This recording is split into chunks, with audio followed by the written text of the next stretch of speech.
song in the afternoon is Willie Nelson's song, I Was on the Road Again. Got to go over this afternoon, and it was really, what a blessing it was to spend time with Smitty's family and his dear wife, and Julie needs our prayers. Julie is battling cancer treatment and also had pneumonia today, but was out for her husband's service, and just be especially mindful of that entire crew. And I appreciate several of you. I know Sunday afternoon is crazy busy sometimes for folks because it's the one day they have to do some things for themselves, but appreciate several of you taking time and going over and expressing to it meant the world to Eunice that you came over and showed her love. And I think a couple of individuals even stayed for the service. It was a unique service, first total Spanish service that I've ever been a part of. I was the only individual that was speaking English. I led the opening prayer, and I even asked for them maybe to translate that. And one of the brothers said a really neat thing. He said, prayer is a universal language. And so, but they were very gracious, and that was a good opportunity to be with them. And I made it here in time. I wasn't sure how that would be with Sunday afternoon traffic, but we're going to be looking at Matthew 6, 22 through 23 as we started last week, kind of using not the book that has been put out by the Brotherhood, the His Word book, but at least the scriptures. Sunday morning in the fellowship class, we're looking at that text. Started the Matthew reading through, and on Sunday nights I'm just going to highlight one of the thoughts. And one of the things, it's a little section of the verses in chapters 6 through 10, beginning in verse number 22. If you want to mark that, 6:22. In fact, I'll go ahead and go there and we'll read it together, and then I'll move back into some other thoughts I want to share with you. Jesus, in the Sermon on the Mount, establishes several things. I thought at once about maybe looking at the Sermon on the Mount, but I didn't think I could give it any kind of credible look for the totality of it, so that's why I took just a snippet of what he was saying. It is most likely, it has been listed as one of the greatest orations ever. In historical annals. It ranks right up there with the Gettysburg Address, with a lot of the things that individuals have put together. What Jesus says from Matthew 5 to the end of Matthew chapter 7, as we've got it in chapters, is a statement about life. It is a powerful challenge about very specific choices that we make. But a lot of it is about, one of the individuals in class mentioned this morning, it is about what the heart of the gospel is about. Jesus said there are rules, there are regulations, there are the Old Testament laws, which you've heard and you understand, but I want to tell you need to think about them in a little different way. It's not just about the sin, it's not about the thing that is wrong, it's about what gets you to that point. What happens that causes you to sin? And in Matthew 6, he's going to define one of our greatest struggles. In chapter 6, verse 22, the lamp of the body is the eye. If therefore your eye is good, your whole body will be full of light. But if your eye is bad, your whole body will be full of darkness.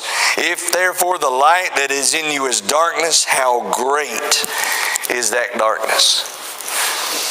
I can't think of, and I know it's been a couple of weeks ago, we looked at having the eyes of Jesus. This is a different concept. This is Jesus saying, what our eye sees, or let me go a little further than that, what our eye wants to see, what our eye looks for, gives a great indication into the window of our soul. What we focus on, what we focus our attention, our energy, is a great deal. In fact, back in the Proverbs, look at Proverbs 28 and verse 22. Proverbs 28 and verse 22. There are a couple of Proverbs I want to, the writer there mentions something about our eyes. That's signature. A man with an evil eye hastens after riches and does not consider that poverty will come upon him. We live in a marketing age, do we not? I mean, even, of course, commercials constantly. And we're trying more and more. We're trying to advance to technology where we can get programming without commercials, but that's why they have the commercials there, is to pay for the programming. I've even noticed more recently, especially even on our phones. I don't know if you've noticed that or not, but more and more frequently, ads are popping up on your phones. Now, you can go to particular programs and kind of delete some of that out, but people are finding every way possible to put a product in front of you, to put some sort of thing that you're interested in. And that's one of the things that's interesting about your email as well. And the various searches that you make, you'll find a lot of times that the searches, any of you get mail that you don't ask for? Anybody other than me? It's eye-opening sometimes to see the things that, because there are particular search engines out there, and the things that you do searches for and Googles for and things of that nature, all of a sudden they'll pop up and they'll shoot you. And it just happened. I'll just share one of my things that I searched for and maybe shouldn't have. I did a Star Trek search. There's a new program out, a new series out about, I'm a Trekkie. Sorry, I'm a confess. Oh, my name is Kirk Sams. I'm a Trekkie. That doesn't apply to everybody here, but I grew up with that. Captain Kirk, my namesake, but not necessarily my namesake. Everybody assumed that I was named after him. I was actually named after the actor Kirk Douglas, who's 101 years of age. Oh, wow. That's really cool. I don't look like him at all. My mom and dad were huge fans. But through the years, I've been, I'll say, Kirk Sams says, oh, Captain Kirk. I'll say, well, no, not Captain, but that will help them remember my name. There's a funny thing that happened the other day. I'm getting off on a tangent here, but I'll go ahead and share it with you. My name is spelled 14 different ways. I can say Kirk. I try to be phonetically correct. Pam has tried to work with me and help me. But that little lady over at Wendy's always spells my name, K-U-R-K. Who spells Kirk that way? Really? Or Kurt, C-U-R-T, K-U-R-T, K-I-R-T. It can be spelled a lot of different ways. But I kept noticing, we found a new item from Star Trek for you. I didn't want it. But I had looked, and so what I was looking for, somebody out there said, hey, we can show you more stuff. That little thing that's happened, and I'm not sure how it got on my phone, but it's the little thing with Facebook where people in the area are selling stuff. I'll go ahead and confess. There's a 3D Enterprise that's going to be in my office now as another one of my memorabilia. Somebody showed it to me, and it changes colors. It's really cool. I'm that guy. They found somebody to sell it to. There's another term for that, but I won't say it out loud. So what you're looking for, somebody sees that, they realizes, and it kind of, where do your eyes go? Look at Proverbs 23, 4 through 7. And I think that's one of the things that Jesus is talking about here. The eye is the window of the soul. And if your eye is good, your body will be full of good. If your eye is bad, your body will be bad. Well, in 23, I think it is, you have 23, 4 through 7. Solomon says this: do not overwork to be rich because of your own understanding. Cease. Will you set your eyes on that which is not? For riches certainly make themselves wings. They fly like an eagle toward heaven. Do not eat the bread of a miser, nor desire his delicacies. For as he thinks in his heart, so is he. Eat and drink, he says to you, but his heart is not with you. The morsel you've eaten, you will vomit up and waste your pleasant words. We look at stuff that is temporary. In essence, is what he's saying. It's Jesus in Matthew 7 will later say, lay up for yourselves treasures on earth, not on treasures on earth where moth and rust doth corrupt, but thieves break through and steal, but lay for yourselves treasures where? Heaven, where there are no thieves, there are no moths, there is no rust. So the thought here in Matthew 6 is, if your eye is good, and I'm grateful that says your eye, because I had originally put your, they changed it for me in the booth. If your eye is good. So if your eye is good, it's either a good eye or a bad eye. Now, we're not talking about eyesight necessarily, because as I explained when I was talking about Jesus' eyes, I found out early on during my driver exam that I was amblyopic. I had one eye that I couldn't see out of at all. I could see, but it was so blurry, couldn't see the signs. Jesus says, if your eye's good, I want you to go back with me now to Matthew chapter 6 in the text in which we look. And I'm going to walk you through real quick the difference between the good eye, bad eye. And give you maybe some thoughts, not me give them to you, but Jesus did. As he's talking in Matthew 6, and as he gets to this point of if your eye is good, your body be full of light. Well, what does that mean? Well, firstly, take heed that you do not, I'm looking at verse 1, by the way. Take heed that you do not your charitable deeds before men to be seen by them. Otherwise, you have no reward from your Father in heaven. Then he says, therefore, the good eye is be generous with the poor. I see need. Now, that's true. When I look into this audience and the hearts that I know of the folks that I look into this audience, you see that. You can see it on any given day. It's our ability to respond to that. Therefore, when you do a charitable deed, do not sound a trumpet before he is the hypocrites doing the synagogues and the streets, that they may have glory from men. I sort of say that you have there the reward. But when you do a charitable deed, do not let your left hand know what your right hand is doing, that your charitable deed may be in secret, and your Father who sees in secret may himself reward you openly. I see. The good eye sees need. The bad eye is stingy. I withhold. I'm not benevolent. And if you consider that thought process, then because it's real easy in our world to get so overwhelmed by need, because we can't respond to every need. But we can't get to the point that we don't respond to any need. You understand what I'm saying? Every need can't be satisfied, but I can't not do something just because I can't help everybody. I think sometimes there's that danger of totally shutting down in any situation of need. And I've got to pick and choose. And I've got to do so with the attitude that he's talking about here in Matthew 6. And that is that attitude of I'm not doing it for anybody to see except for my Heavenly Father. My eye, the good eye, is looking for an opportunity to serve. Good eye, bad eye. Move over to verse number 5. When you pray, you should not be like the hypocrites, for they love to pray standing in the synagogues on the corners of the streets, that they may be seen by men. Surely I say to you, they have their reward. But you, when you pray, go into your room, and when you have shut your door, pray to your Father who is in secret, and your Father who sees in secret will reward you openly. And when you pray, do not use vain repetitions as the heathen do, for they think they have be heard for their many words. Therefore do not be like them, for your Father knows the things you have need of before you ask. In this manner therefore pray.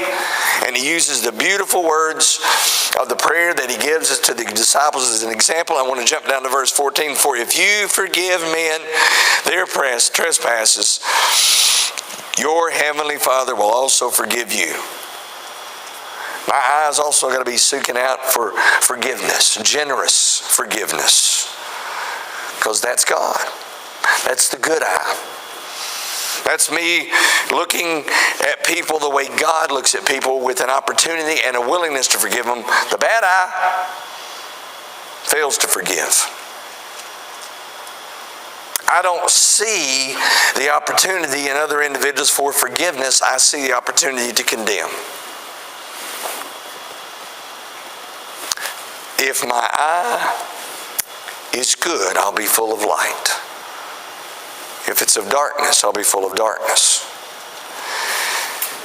Is it easy in our world to become calloused? Wow.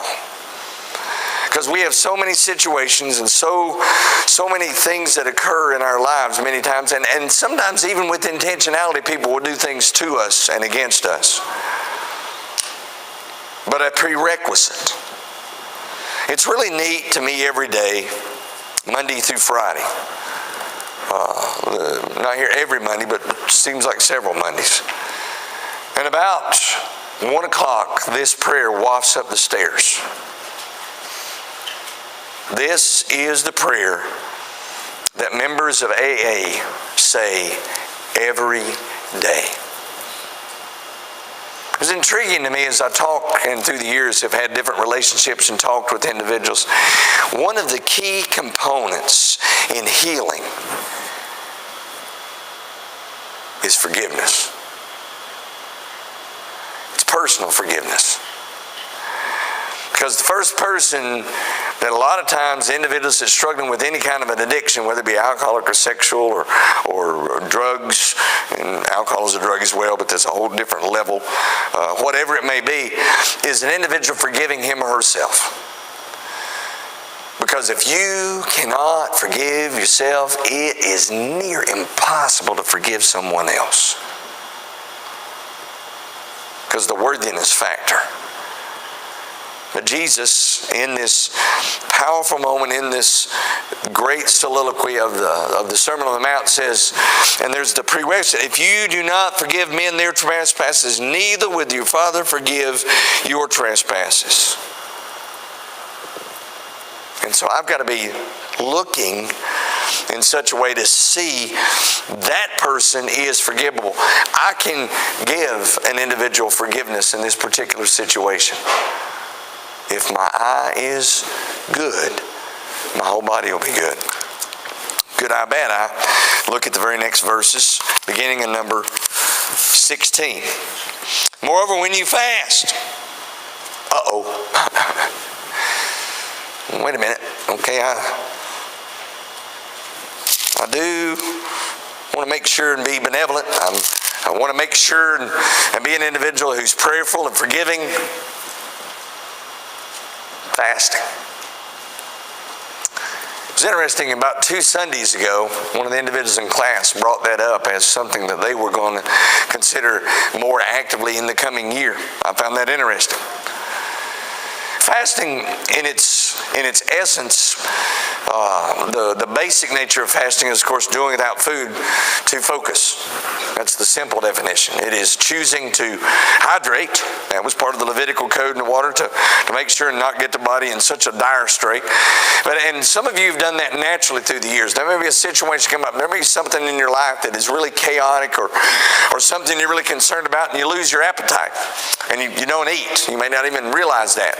Sometimes you're so busy working during the day. You'll get so involved and so focused on a task, you'll not eat. It's an accidental fast, not necessarily. But what happens when we intentionally, let's take it to the level of it's not just food, that we do without something to communicate to God our great concern and our focus on something. What happened in the first century, evidently individuals wanted to appear more spiritual, more holy, and they'd tell everybody, I'm fasting. I've just been going without. I'm so weak. Or maybe figure that, it says, moreover when you fast, do not let the hypocrites with the sad countenance, for they disfigure their faces, that they may appear to men to be fasting. I don't know what that means. I mean, do you want to go, do you do something with the facial muscles that you look miserable? You want to say, I want to be miserable on purpose. But to do without, to deny ourselves, whether it be food or something, to focus for a time period, because that's the intention. But when you fast, anoint your head, wash your face, so that you do not appear to men to be fasting, but to your Father who is in the secret place, and your Father sees in secret will reward you openly. We got to be focused on God's will by privately fasting. And that's going to take whatever nature you want it to take. And I think we can fast other than just a food fast. I think there can be something that, it could be a TV fast. Oh.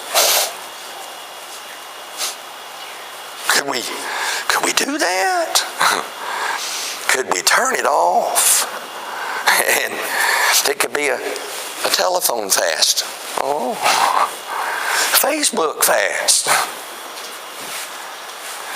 I mean, could it be something that evidently has got so much of our time, so much of our energy, And we say, okay, God, I'm going to focus. I want to let you know this is of utmost importance to me. And I'm going to put it aside. You see folks doing that all the time of whatever things and saying, okay, I'm going to show that something is incredibly significantly going on in my life right now, and I want to take all the distractions away, and I want to focus, because that's what fasting accomplishes.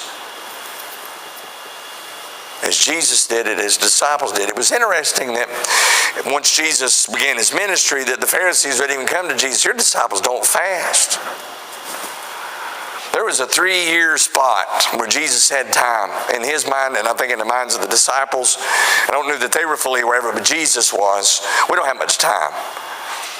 You ever thought about that, the limited time of Jesus' ministry? 3 years, in essence. And the impact he had on the world, the impact his disciples then and even following and continue to have. 3 years of compressed, focused time with the creator of the universe. Changed not only their lives, but the world. Because the bad eye fails to recognize God. Because we've got so many other things going on, so many distractions, so many things that seem to be more important. And I guess that's what mainly I see in this section about fasting. And what in my life, and you have to answer that for yourself, what in my life can I show God I'm willing to do without to focus on Him?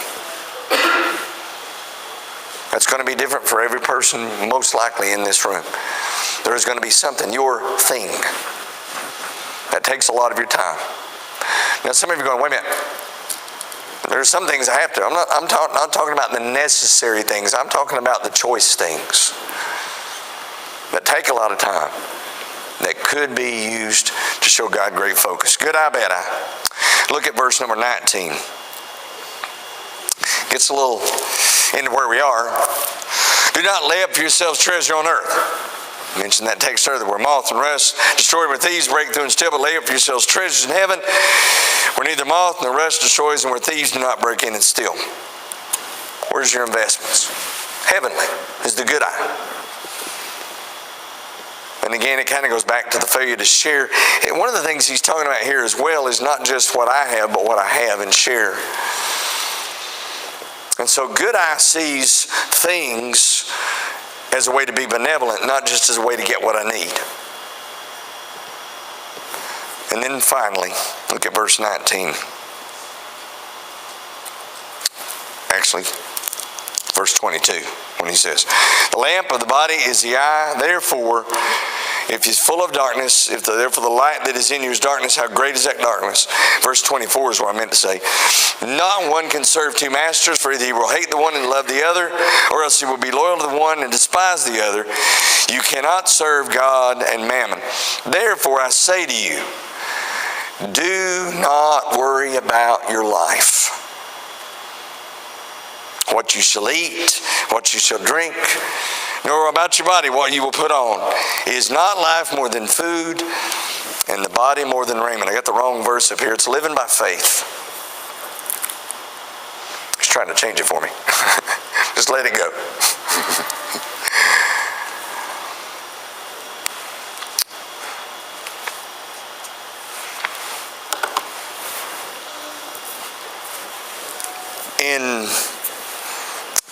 In the Sermon on the Mount, as Jesus shares, the one question I kind of want to leave you with, what do I find myself looking at? Not live by worry is what that's supposed to say. Live by worry is bad. I want you to ask Jesus, give me your eyes. There's a poem that I found written by Brendan Heath that goes like this. It's a request to Jesus about the way he sees. Look down from a broken sky, traced out by the city of lights. My world from a mile high, best seat in the house tonight. Touch down on the cold black top. Hold on for the sudden stop. Breathe in the familiar shock of confusion and chaos. All those people going somewhere. Why have I never cared? Give me your eyes for just 1 second. Give me your eyes so I can see everything that I keep missing. Give your love for humanity. Give me your arms for the brokenhearted, the ones that are far beyond my reach. Give me your heart for the ones forgotten. Give me your eyes so I can see, step out onto the busy street, see a girl, and our eyes meet. Does her best to smile at me to hide what's underneath. There's a man just to her right, black suit and bright red tie, too ashamed to tell his wife he's out of work. He's buying time. All these people going somewhere. Why have I never cared? Give me your eyes for just 1 second. Give me your eyes so I can see everything that I keep missing. Give me your love for humanity. Give me your arms for the brokenhearted, the ones that are far beyond my reach. Give me your heart for the ones forgotten. Give me your eyes so I can see. I've been there myself 1,000,000 times. But for 1 second, Lord, please give me your eyes. I know this kind of ties back to what I said several weeks ago. But I just want you to ask yourself tomorrow, what am I looking at? At any given point during the day, how's that impacting me? And maybe not so much what am I looking at, or is what am I looking for? Jesus' total thought process is, it's summed up in Acts about him. There are a lot of statements about Jesus in the Bible that are very, very powerful. But one of the ones I think that we can be the most participatory in is found in Acts when it says he went about doing good. What are you looking for? Spiritual eyesight. So maybe at some point in time this week, you'll look into the eyes of somebody that you don't know. And for a second, ask Jesus, I want to see what you see, Jesus. Help me for a second this week to be you in somebody's world. We're going to help you in any way tonight. I mentioned this morning, penitent faith, confession, and baptism, restoration to a relationship with Jesus. Any way we can be of service, would you come as we stand and as we sing?